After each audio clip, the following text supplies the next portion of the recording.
শোনেন, একজন মানে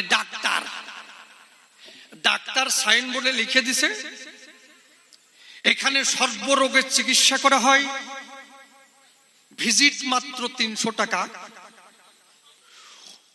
রোগ যদি না সারাতে পারি 1000 টাকা ফেরত। বলেন অবস্থাটা কি? ভিজিট 300 টাকা, যদি রোগ না সারাতে পারি তাহলে 1000 টাকা ফেরত। রোগী সব লাইন ধরিছে।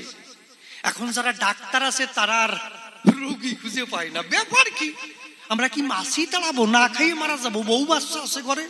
ওরা মিটিং পাতাইছে, ঠিক আছে। তাই এক ডাক্তার উঠে বলছে আমি আজকের থেকে ডাক্তারি ছাড়িয়ে দিলাম। বলে বেশ ভালো কথা, তো তুই বাঁচবি কি করিয়ে? কয় শোনো, আজকের থেকে আমি আর ডাক্তারি করব না, আমি রুগী হব।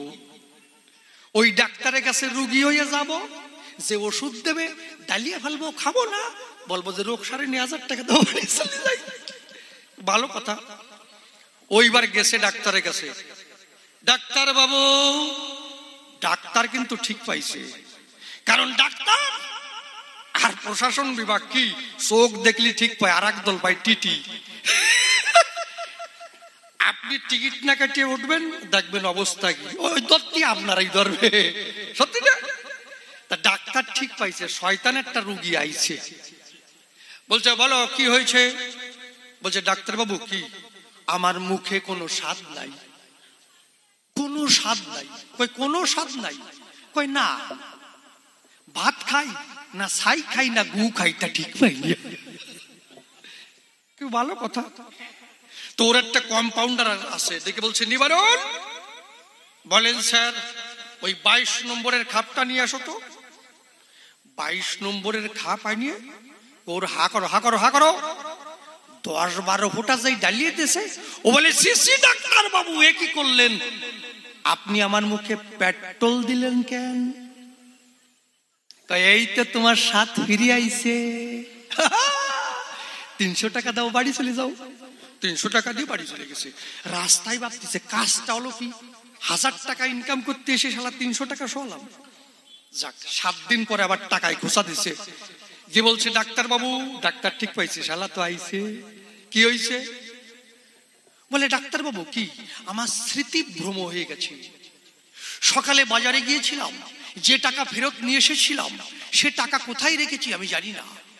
বউ আমাকে বলল পটল, আলু, উচ্ছে, তারপরে বেগুন আনতে বলেছিল কিনা তার মনে নেই, সব ভুলে যাই, স্মৃতি ভ্রম হয়ে গেছে। ডাক্তার কয় নিবারণ 22 নম্বরের খাপটা আনো তো। বলে না না না না না ডাক্তার বাবু, ওটা আনবেন না, ওর মধ্যে পেট্রোল আছে। এই তো তোমার স্মৃতি ফিরে আইছে, দাও 300 টাকা দিয়ে বাড়ি চলে যাও। যা শালা, আজকে 300 টাকাও গেল। 7 দিন পরে এইবার কানা সাজিয়ে, চোখে একটা গগস পরিয়ে, হাতে একটা লাঠি নিয়ে আসছে, ঠক ঠক করতে করতে। ডাক্তার বাবু ঠিক পেয়েছে, তো শয়তান এসে গেছে। বলছে কি হয়েছে? বলছে আর দুঃখের কথা বলবেন না ডাক্তার বাবু। কি? আমার 2 চোখে আমি দেখতে পাচ্ছি না, আমার চোখ দুটো একটু ভালো করে দেবেন। ডাক্তার বাবু বলছে আমি চোখের চিকিৎসা জানি না। ও মনে মনে ভাবতেছে বারে বারে ঘুঘু তুমি খেয়ে যাও ধান, এবার পড়েছো ধরা বধিব পরাণ। না না ছিছি ডাক্তার বাবু, ও কথা বলবেন না। আমার চোখ যদি ভালো না হয় আমার বউ বাচ্চা নিয়ে কি করে বাঁচবো? আগে ভালো করে দেন। বলছে না, আমি বলছি না আমি চোখের চিকিৎসা জানি না। বলছে ঠিক আছে, জানেন না তাতে কোনো অসুবিধে নাই, তাই বোর্ডে লিখে দিয়েছেন রোগ সারাতে না পারলে 1000 টাকা ফেরত, ওইটা দেন, বাড়ি চলে যায়। ডাক্তারও সেই রকম, কালো রঙের ব্যাগের থেকে 2খানা 500 টাকা ওর হাতে ধরিয়ে দিয়েছে। ও নিয়ে বলছে ডাক্তার বাবু ছি ছি ছি ছি ছি, এ কি কাণ্ড আপনার? কি হয়েছে? মোদি সরকার যে 500 টাকা বাতিল করেছে তার 2খান তুমি আমার হাতে তুলে দিলে কেন?